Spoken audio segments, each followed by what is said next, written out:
এই প্রভাতে তোমার লাগি আকাশ দিলাম খুলে, ভালোবাসা ভরা সুপ্রভাত জানিয়ে দিনটা শুরু করছি। নতুন দিনের একটা নতুন ব্লগে আপনাদের স্বাগত জানাই। আজ শনিবার, সকাল এখন 5:30। এখন থেকে আমি আমার ব্লগটা শুরু করছি। মর্নিং শিফটে ডিউটির পর শুরু হয়ে গেল আমাদের গ্র্যান্ড সামার মেলা। এ এক অপূর্ব জায়গা এবং অপূর্ব দৃশ্য। আমাদের গ্র্যান্ড সামার মেলা যখনই শুরু হলো তখন আমরা দুজনে মেলাতে চলে আসলাম। তারপর পুরো মেলাটা পরিক্রমা করতে শুরু করে দিলাম। এ মেলা শুধুমাত্র মেলাই না, এটা সেনা জওয়ানদের মন ভালো করার একটা জায়গা। মেলার মধ্যে ঘুরতে শুরু করে দিলাম। প্রথমেই আমরা গেলাম লিকলা বেকারিতে। তো লিকলা বেকারি মণিপুরের একটা খুব বড় বেকারি। এখানে খুব ভালো ভালো কেক, পেস্ট্রি, পরোটা সমস্ত কিছুই পাওয়া যায়, সাথে কফিও রাখে। আগে তো বাইরেই ছিল, এখন ক্যাম্পের ভেতরে এদের বেকারিটা এসেছে, তাই জন্য এখানে মেলার মধ্যে ওরা পার্টিসিপেট করতে পারছে। তারপর আমরা আর একটু এগিয়ে গেলাম, এখানেও খাবার বিক্রি হচ্ছে। মেলার যে সমস্ত তাঁবুগুলো দেখছেন এগুলো সবই আমাদের এক একটা কোম্পানি, তাদের সেরা জওয়ানরা পার্টিসিপেট করে এবং প্রত্যেকটা খাবারই স্বাস্থ্যসম্মতভাবে তৈরি করা হয়। এটা যে দেখছেন এই সবটা শুধুমাত্র এখানে মিলেটের খাবার। দেখুন এখানে মিলেটের যাবতীয় লাড্ডু, বরফি সমস্ত কিছুই মিলেটের উপরে তৈরি করা হচ্ছে, যা কিন্তু খুবই হেলদি। আমরা আরেকটু এগিয়ে গেলাম, যে দেখলাম সেখানে চিকেন বিরিয়ানি, মিক্সড রায়তা তৈরি হচ্ছে। তো আমরা দুজনে বেড়াতে বেড়াতে একদম পায়ে পায়ে মেলার মধ্যে ঘুরতে শুরু করে দিলাম। কত সুন্দর চারিদিকে বেলুন দিয়ে এক একটা টেন্টকে সাজিয়েছে, খুব ভালো লাগছে। আর এই মেলাতে শুধুমাত্র সেনা জওয়ানেরাই নয়, তাদের পরিবারের সবাই আসে। সেটাতেও সবাই একসাথে সবাই মিলতে পারি, এটাতেই একটা বিরাট বড় আনন্দ। আমার সাহেলি দেখুন ফুচকা দেখে কি খুশি, বলে কি এক্ষুনি ফুচকা খাবো। তারপর এখানে দেখুন আলু টিক্কি বানাচ্ছে, খুব সুন্দর আলু টিক্কি আমরা খেলাম। আলু টিক্কিটা খুব সুন্দর বানিয়েছিল, খুব টেস্টি ছিল। আর প্রত্যেকেই আমরা কত সুন্দরভাবে একসাথে ঘুরে বেড়াচ্ছি, এটা একটা কত আনন্দের, সবার সাথে একসাথে দেখা হচ্ছে।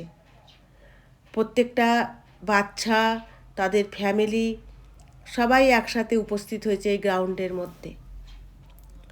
এখানেই তো আমাদের ফৌজির পরিচয়, যে আমরা শুধুমাত্র ডিউটির মধ্যেই নিজেদেরকে ব্যস্ত রাখি না, এই সমস্তগুলোও আমরা আয়োজন করি, যেখানে আমাদের মন ভালো করার এক একটা জায়গা খুঁজে পাই আমরা। এখানে বিভিন্ন রকমের ক্রিম, পাউডার এগুলোও বিক্রি হচ্ছে। সবই ক্যান্টিনেরই জিনিস, কিন্তু আমরা টেন্ট খাটিয়ে এগুলোকে আমরা এইভাবে সাজিয়ে রেখে বিক্রি করি। তারপরে আরও এগিয়ে যাচ্ছি আমরা ক্রমশ। দেখুন কত সুন্দর লাগছে দূর থেকে, এবং খুব ভিড়ও হয়েছে মেলার মধ্যে। আর শুধুমাত্র যে মেলাতে খাবারই বিক্রি হচ্ছে তা নয়, জানেন এখানে অনেক রকমের গেমও আছে। এইখানে দেখুন রিং থ্রো গেম আছে, বাচ্চারা খুব এই গেমটার মধ্যে পার্টিসিপেট করে। আর আছে বিন্দি লাগানো, এটা তো খুবই ফেমাস। আর হাঁড়ি ফাটানো, এটা তো আমাদের মেলার একটা ক্যাম্পের মেলাতে একটা বিরাট বড় গেম, যে এই হাঁড়ি ফাটানো, এবং এটাতে খুব মজা করা হয়। বাচ্চারাও খুব সুন্দর খেলছে এবং এদেরও ভালো লাগছে এই মেলা। মাঝে মাঝে যখন আমরা এই মেলার আয়োজন করি তখন এই বাচ্চাগুলোও খুব খুশি হয়, কারণ তারা তো সেভাবে বাইরে বেরোতে পারে না, আর মণিপুর তো ডিস্টার্ব এলাকা, বাচ্চারাও সেভাবে বাইরে যেতে পারে না। আমি আর আমার সহেলি দুজনেই ফটো তোলাতে ব্যস্ত। এইখানেই আমাদের আনন্দ, এই ফটোর মধ্যেই। তো চলুন, আকাশটাও কত সুন্দর লাগছে দেখুন, চারিদিকে মেঘ আর এত মানুষ একসাথে আমরা জড়ো হয়েছি, সেটাও খুব ভালো লাগছে। তো আমরা একটু এগিয়ে বেড়াতে বেড়াতে যাচ্ছি দুজনে।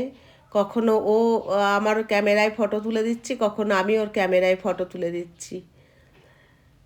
চলুন আপনারাও আমাদের সঙ্গে দেখতে থাকুন। বিন্দি লাগানো যেখানে গেমটা হচ্ছিল সেখানে গেলাম একটু দেখবো বলে, কিন্তু দেখুন এত ভিড় যে সেইখানে আর আমরা ঢুকতেই পারলাম না। কিন্তু খুব মজা লাগে এই বিন্দি লাগানো, চোখ বেঁধে একজনের এক ফটো থাকে, সেই ফটোর মধ্যে বিন্দিটা লাগানো হয়, কিন্তু আমরা সেখানে ঢুকতেই পারলাম না, প্রচণ্ড ভিড় ছিল বিন্দি লাগানো গেমের মধ্যে। তো আমরা আবার সেখান থেকে ফিরে আসছি।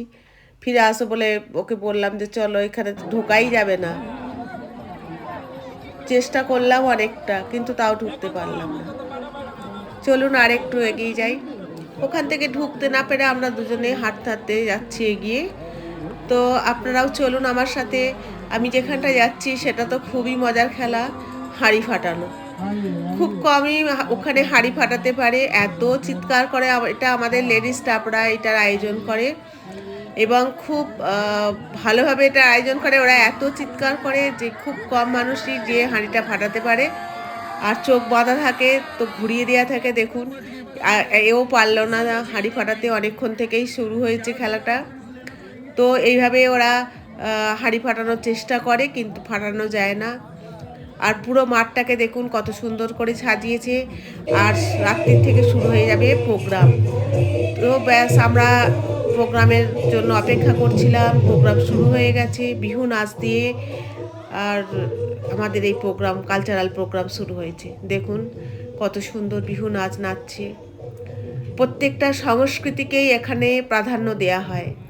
এবার শুরু হবে মণিপুরের খুব বিখ্যাত নাচ থৌবাল চুম্বা।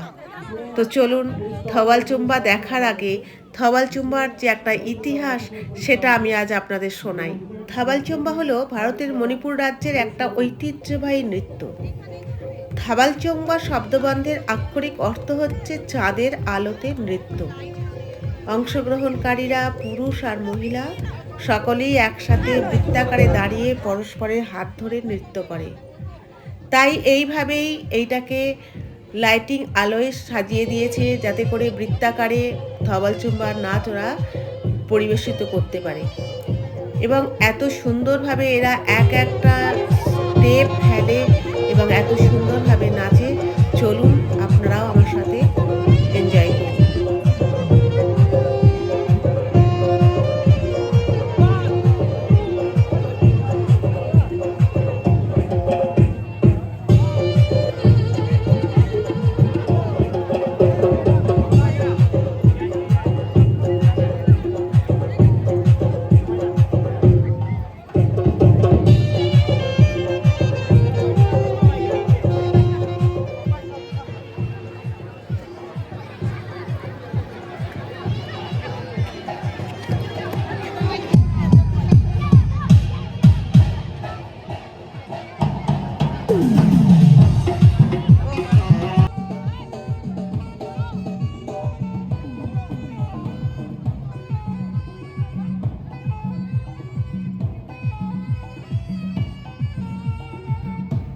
শুধু মণিপুরিরাই যে পার্টিসিপেট করে তা নয়, এর মধ্যে কিন্তু আমার সহেলিও পার্টিসিপেট করছে।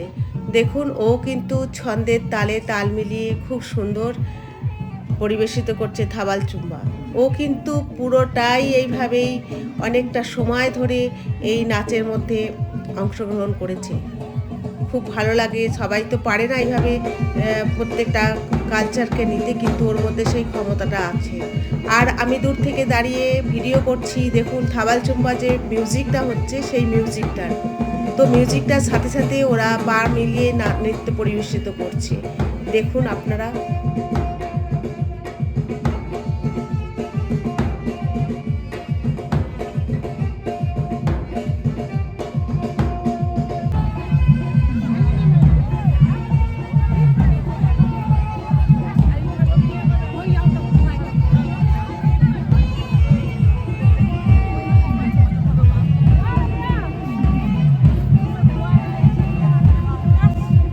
চারিদিক এত আলোয় আলোকিত, আর প্রকৃতির এত সুন্দর একটা খোলা মাঠে এত সুন্দরভাবে থৌবাল চুম্বার যে নৃত্য চোখের সামনে দেখছি, তা এক কথায় অসাধারণ, অতুলনীয়।